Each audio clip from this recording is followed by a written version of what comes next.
There are over 500,000 kids in foster care across the United States, and making sure they're well taken care of takes a village.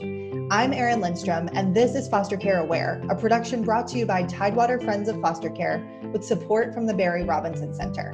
If you've had it on your heart to become a foster parent, volunteer, donor, advocate, or just want to learn more, you're in the right place. For more information on how to move forward, head to fostercareaware.org/nextsteps. And now I'm thrilled to share today's segment with you. Hey there, I am Erin Lindstrom, and I am here today with Audra Bullock, the President and Director of Tidewater Friends of Foster Care. And we are joined by Rob McCartney, the CEO of the Barry Robinson Center and a board member of Tidewater Friends of Foster Care. So thank you so much for joining us, Rob. Well, thanks for having me. This is great. Absolutely. And also a gigantic thank you so much for being our title sponsor this year for Foster Care Aware. We could not do this without your support, and so we are hugely grateful. Well, you know, I like to take that personally as a thank you, but this has everything to do with the Barry Robinson Center and our goal to help out in the community where there's a need. And clearly what the mission of Tidewater Friends of Foster Care, there's a big need for being able to help them with their mission. And so we're happy to do it. Thank you. Yeah, it really is. It speaks to the whole It's a Village initiative that we have and how we are all working together, and it's beautiful. So to kick us off, Rob, I would love to hear, and I think our viewers would love to hear a little bit more about you. How did you end up in the social work field, and maybe a little bit about your journey to the Barry Robinson Center and becoming the CEO there? Well, I've been, as you can tell by my hair, I've been around for a few years, and my journey has been well over 25 years. I think that, you know, I go back to when I initially got into this field. I was actually working as a cafeteria monitor, and a fight broke out, and I broke it up, and I got interested in why one of the boys was fighting, and he was special ed. And that led me to thinking about special ed. And when I started to look at what you had to do to become a teacher and what the process was, I said it wasn't for me. And I sort of got acquainted with social work and got accepted to a master's program, and it fit me very well. And then after I graduated, you know, I was newlywed, I had a little boy and needed a job. And the job that I got offered was at a residential intensive foster care program in northern Michigan. So out in the boonies, a place called Eagle Village. And that was the beginning of my clinical work in working with foster families and foster kids. We actually did a unique program of reunification, right? Everybody talks about it now, but this is back in maybe 70, 78. And what we were doing was getting parents to come up, and we had a lodge, and they were staying in the lodge, and we would start the reunification process. Some kids went really well, other ones, it did not, but they were able to come to that conclusion themselves and separate off. And so since then, I've done a variety of clinical work with teenagers, adults, group, family, residential, acute psych. And so then my story into administration is I was divorced, my two kids. I met a woman, Shirley, who had two girls the same age as my two boys. So we're the Brady Bunch. And Shirley, without Alice. So that's even more important. And you tie into that, we have a teacher, right? Shirley's a teacher, and I'm a social worker. And we all know that that means we make just enough money that nobody's going to get scholarships as far as financial need. And unfortunately, my kids were probably not going to get scholarships based on academics. And my one son, who was a very good athlete, we knew he probably, at 6'10", probably was going to get some money to go someplace. And that's what happened.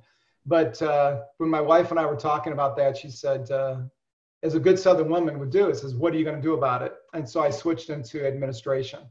And my journey at administration has been pretty phenomenal. I've certainly had a little ups and downs, but I've had a lot of ups. And was working for two friends of mine out of Atlanta doing consulting work when the job at the Barry Robinson Center came open, and I was approached by the recruiter. And so I had 4 requirements if I was going to move. We were living in Charlotte. My wife's teaching. I'm consulting. Life is good. And the requirements were, one, had to be closer to my grandkids. Two, right, had to be back into the working with kids. Three, it had to be in the nonprofit world. And four, it had to be residential. So I felt pretty confident we were not leaving Charlotte. And so when the recruiter called me and I was saying, I'm not interested. And she said, well, Rob, it meets all your requirements. And I paused. It's closer to my grandkids. Well, I'm 10 minutes from my grandkids now, right? Amazing. Right? We're back working with kids, the Barry Robinson Center. You know, back a nonprofit, the Barry Robinson Center, and residential. So I called my brother that night and I said, Dave, what am I going to do? And he's my older brother and we're very close. And he said, I'm confused. Isn't this what you've been praying for? And I go, yes. And he goes, well, you better take it. And some other medical issues had happened several years before that in some ways I probably shouldn't be around here, but I am. And I realized when I got to the center that this is why God had kept me alive. I'll try not to tear up too much on this one. When I took over, the center we had our foster care program, we had intensive outpatient, we had a transitional living program, and as well as residential. And we were really struggling at that point from a business model. And we can get into, it's a great business story at some point. Be happy to come back on and talk with folks about it. But one of the things that's happened over the last 7 years, I'll be 8 years in August that I've been there, is that we have a good financial bottom line right now for the center. And we've also, foster care has been one of our service lines that has always been pretty steady. Unfortunately though, about maybe 3 years ago, I was not happy with foster care. I was not happy with some things that were going on for us. I didn't see it as our core business. And I really thought about closing it down. And I talked with Nancy Holcomb, who was the interim director of foster care, and Ashley Jackson, who you guys have already interviewed. And they said, no, Rob, let us take care of it. Give us a year and a half, and we'll get it cleaned up. And they did. And so I was very pleased with what happened. We have a very robust foster care program now. We've gone from 9 parents up to 21. We went from, I think, having 15 beds to 43 beds. Wow. We've went from having a staff of 3 to a staff of 7. We engaged with Attach, and I got to know Mary McCowan very well, and we supported them when they had their conference here a couple years ago. One of my board members, Chuck McPhillips, introduced me to Audra, and so I went out to say hi to her, and by the time I left, I was on the board. And I really believed in the mission of what they're doing, and the whole idea of teaching kids to read and the tutoring program with that.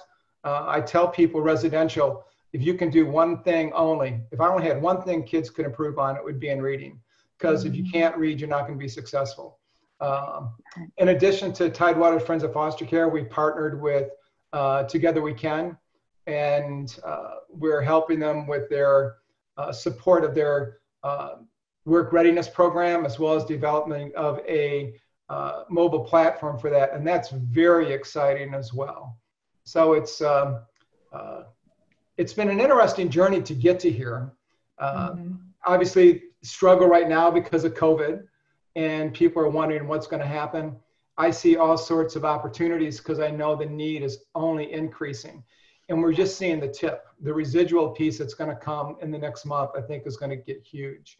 The challenge is, right, how do we get foster parents trained? How do we get kids placed?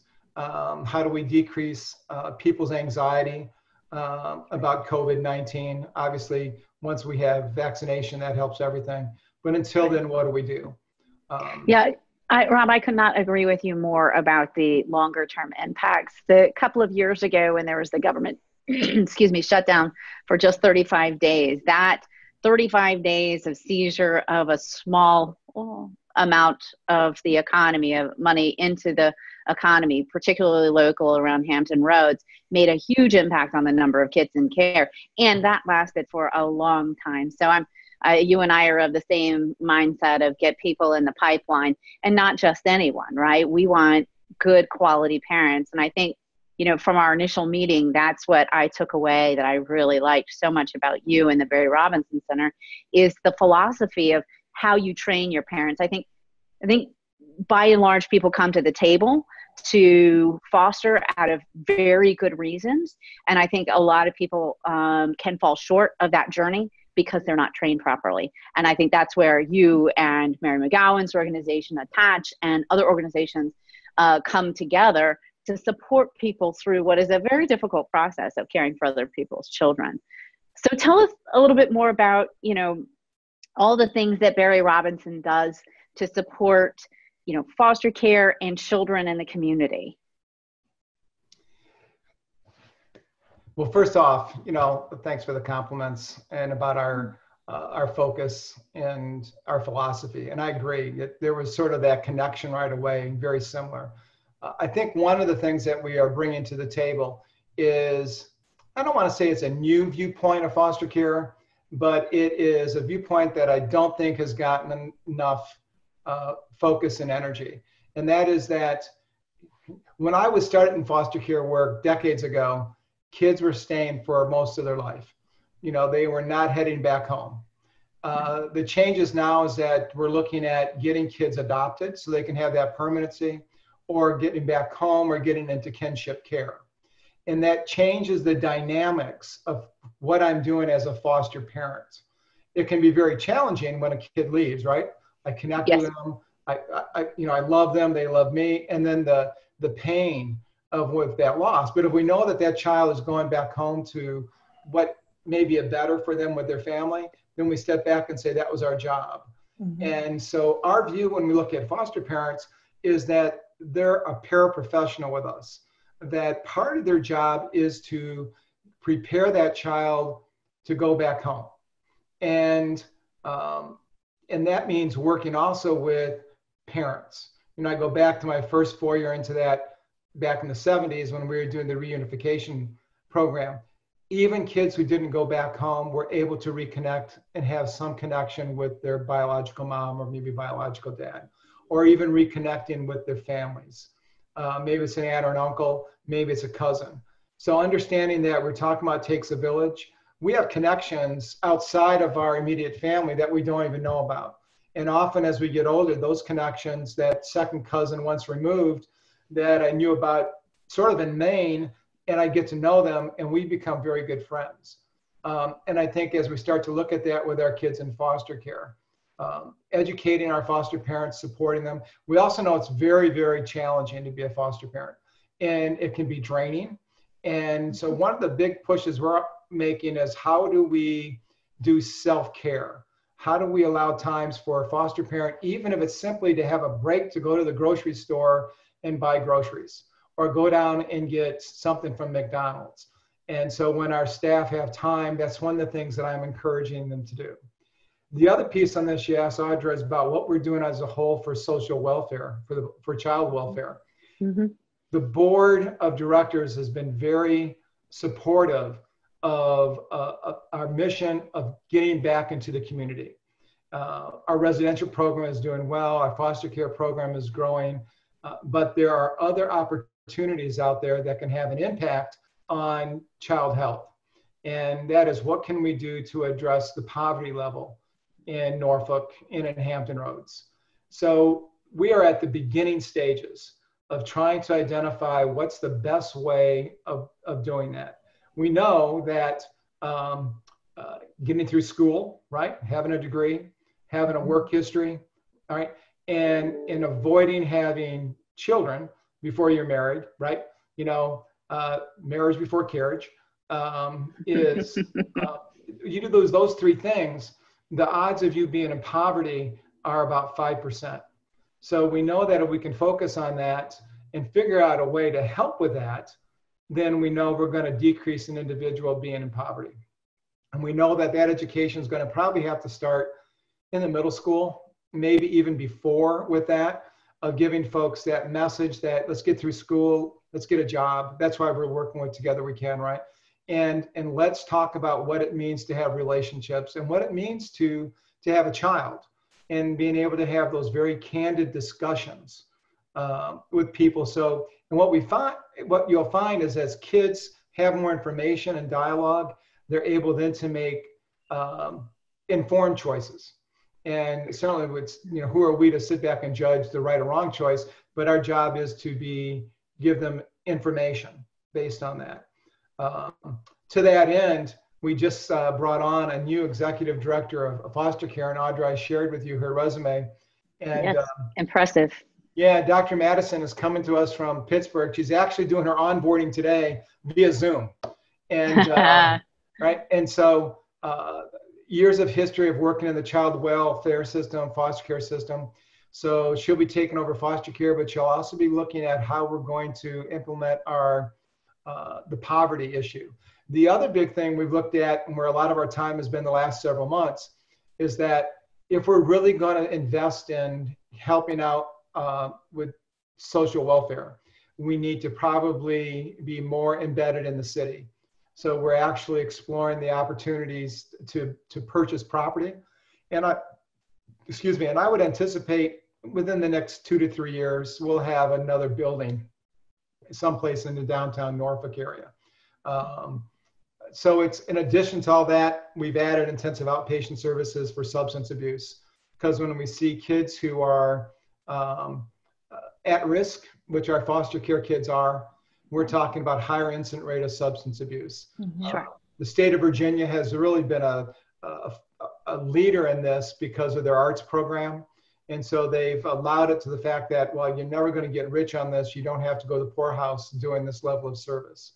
We've also been partnering with CHKD and working with the issues of the girls that they work with who've been trafficked. And we are just starting a group with them on that. We talked to Virginia Beach school systems to work with their kids who are trying to avoid residential programs or who are coming back in. That program got sort of put on the back burner with COVID and everything else going on, but I anticipate that that'll probably be kicked off in the fall. The other big thing we're doing is that, well, when we talk about foster care kids, we talk about kids in foster care. One of the concerns I have is those kids who are transitioning out. And, what's happening to these kids after they leave? Well, we know, if you're in foster care, you have about maybe a 30% chance of being successful. It's interesting, Tom Crockett's data, when they go through his program, those numbers go way up. And I know with folks who go through the tutorial program, those numbers go way up. Common thread, education. Can you? An opportunity for job. Yeah. Hey, Rob, sorry. Just when you say successful, what does that mean? Well, when I'm talking about foster kids being quote, successful, I'm talking about their ability to transition either to school or to the workplace. Okay. Maybe, and workplace can be the military as well. Got it. Thank you. Yeah. And so we're looking at ways to help ensure that with that transition of those kids. So historically, the Barry Robinson Center, based on the trust that is supports us, could only work with kids up to age 17. We went back to court last year and got the judge to agree to let us go to age 24. So we're actually trying to work on programs that will work with those kids 18 to 24. If it's to prevent kids from ending up in jail or substance abuse, or it's working with young adults, I said kids, right? But 18 to 24, at my age, you still get to call them kids. Okay. All right. Okay. When I was that age, you couldn't call me a kid, but I can do it now. And looking at programs that can help with that transition. So Rob, I think a lot of our viewers don't realize maybe that one, poverty is one of the largest drivers of putting kids in care. And it's not just that the family is poor, it's all the stressors that come along with poverty. And that also leads to self-medication and substance abuse. And the recidivism rate of, if you have come from the foster care system, you are likely to have a child that is also going to go into the foster care system. So I think what you're doing gets at the root of the root cause, right? The root of the issue. And I love that holistic approach of not just taking care of the kids in foster care, but really trying to do deep prevention work along with the kids that are moving forward without a family. Because that's the other thing I think most people don't realize is that when you age out of foster care, you don't have a support system. It's the great thing about Tom's new mentoring program, the Together We Can Foundation, is that they're trying to wrap people around these kids, build their own social support network. Because I think what it boils down to is a very simple concept. We all have that right now. That's why we were all successful in transitioning to productive adulthood. But without that, the chances that you're resilient enough to stand alone are very low. So the more supports we can put around these kids, the more opportunities to put them into permanent families, the more we can support them across their constellation of family, the family of origin, the foster family, their social network. I think the better off they will be, and the whole foster care system. Yeah. It's interesting, Audrey, as you were talking, and we were talking about poverty. I can remember one of my classes in social policy in grad school, and the professor, we were talking, and somebody said something. The professor stopped everybody and said, "It's not a crime to be poor." That's right. And so often we criminalize poverty. Mm-hmm. Yes, we do. And we look at, if given a choice that I have to steal food or my kids go hungry, any parent would take the food. That's what we do. We take care of our kids. And often the shame that gets placed on folks for being poor is often what leads to the substance use and for the denial part on that. So I think the more we do with, number one, removing poverty from the child welfare issue from the juvenile justice side of the track, I understand there's overlap. And that group, that intersection with that group is really where we need a lot of work. But understanding that poverty is not, it's just not a crime. Mm-hmm. And that for the grace of God, any of us could be there. That's right. So I think that, the Barry Robinson Center, with Frederick Robinson, who's our benefactor, was a devout Catholic. And when he died, when he left his estate to the establishment of it was an orphanage and a trade school at that time. And we've morphed since then. But his whole focus was on helping kids who were in poverty. And while the orphans were not as many then because foster care had come into being, what the center really focused on was kids out of the depression and who were poor, and parents coming and leaving their kids there to be raised because they couldn't feed them. So that, that's part of our DNA is benevolence. And I think that our community is not aware of how important that is to the center, and that we are really making strides and plans to even try to impact that even more. Amazing. I think it is amazing. Like, all of this work is incredible. And I think for a lot of people who do have the maybe conviction or, kind of that message on their heart that they want to do something, they want to take some sort of action, a lot of times kind of starting to hear all of this and listening to everything almost gets overwhelming, and they're like, woof, I can't, it feels like too much.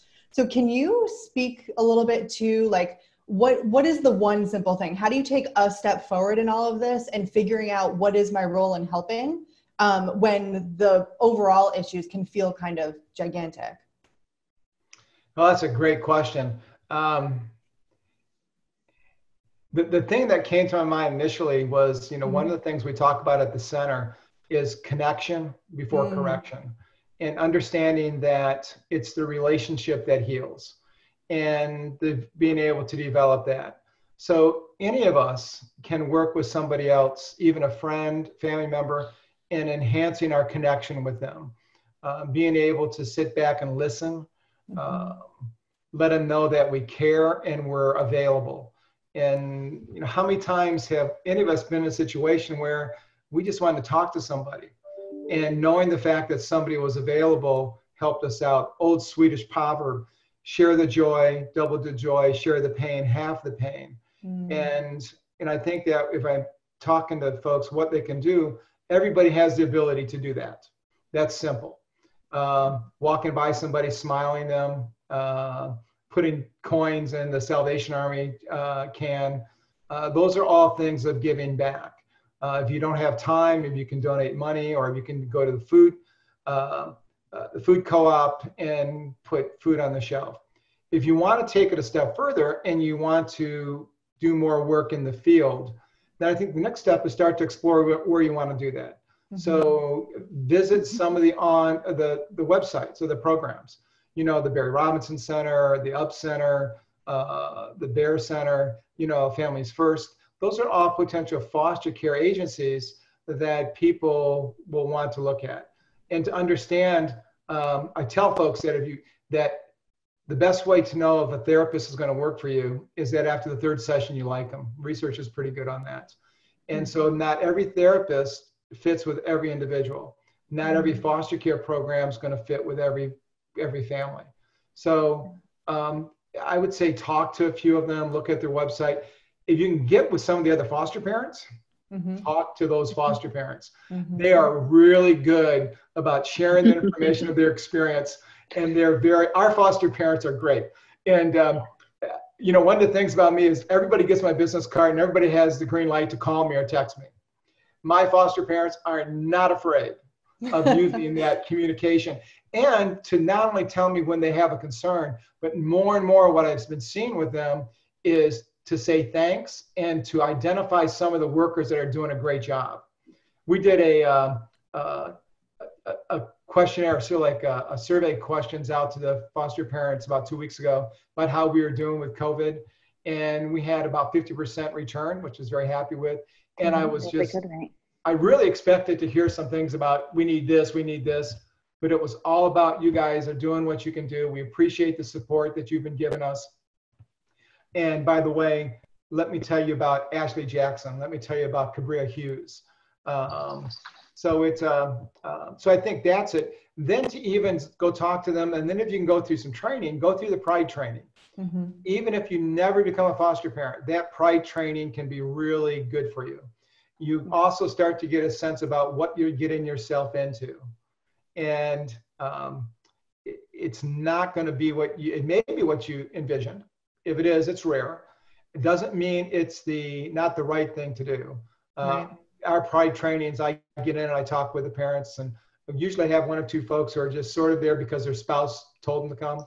And we talk about that hesitancy and that it's real. And that it doesn't, and then telling them that it's okay if you select out. This isn't for everybody, and it's okay. That is so true.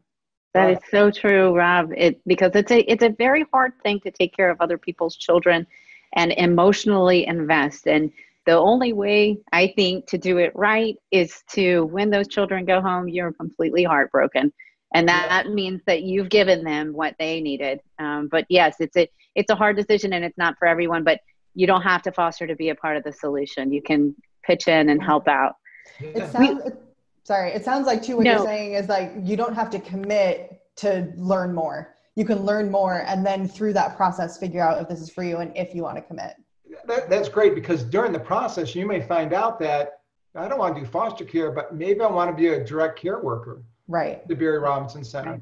Or one of my things I love to do is I'm a cook, and I just heard they have a cook position open at this place. Yeah. Or it just opens up the fact that, you know, I don't want that full-time thing of having a responsibility 24/7, but I can do something else. I love that. Kind of just taking the first step in the journey and see what's there for you. And it's probably, you know, if you have that call, I would go ahead and say like, there's a reason why you're supposed to follow that. And it's not necessarily for the destination you have in mind, but it might take you down a path that you weren't expecting. That's exactly what you want and need. That's so great. We're all here to support you in that if you are feeling that call. And I think one of the challenges we have as an organization is to help people appreciate the job and what they're fostering in the challenges and the ups and downs. And then as an organization, when there's those downs, it's our responsibility to be there to connect with our foster parents. When a kid has been taken away that for whatever reason, maybe it's not a good thing, or gone back home, and they're frustrated with that, it's important that we're able as an organization to support our foster parents. It's very, very emotional for them. It's very draining. And I think that's what we're doing a good job on. And I think that's where foster care has to go even stronger. That self-care and as well as organizational care. Yeah, it's the village. It is. Well, Rob, thank you so much for sharing with us today. We really appreciate not only your wealth of expertise in this field, but your passion and your support of getting these kinds of information sessions out there for people to learn and explore what foster care is. Thanks for giving me the opportunity to share about the Barry Robinson Center, and hopefully this impacts on one or two folks who say, yeah, I want to give it a shot, and they seek out one of the agencies to become a parent with. Absolutely. I'm sure they will. All right. Thank you. Thank you so much. Thanks, guys. And a big thank you for listening. Foster Care Aware is all about spreading the word about how we can help the kids who are in care in whatever capacity works for you. Tidewater Friends of Foster Care is here to help support you through the journey. Whether you want to be a foster parent, volunteer, donor, or advocate, head on over to fostercareaware.org/nextsteps to learn more.